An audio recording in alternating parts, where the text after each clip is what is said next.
Hello बच्चों, today's question is respiration in insect is called direct because and the option given are the cell exchange O2 and CO2 directly with the air in the tubes, the tissue exchange O2 and CO2 directly with the coelomic fluid, the tissue exchange O2 and CO2 directly with the air outside through the body surface, the tracheal tubes exchange O2 and CO2 directly with the hemocoel which then exchange with the tissues. Okay.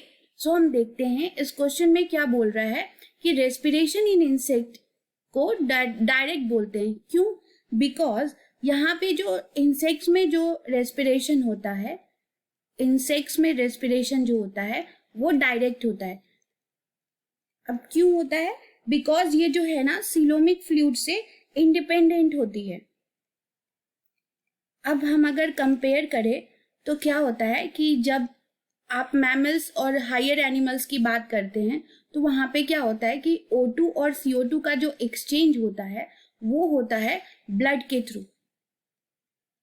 Okay, तो यहाँ पे ये dependent होती है blood पे. But यहाँ पे insect के केस में क्या होता है कि they have a tracheal system. Okay, इनके पास ट्रैकियल सिस्टम होती है जो कि एयर का एक्सचेंज O2 एंड CO2 का वो जो होता है वो डायरेक्टली जो होता है वो किससे हो जाता है?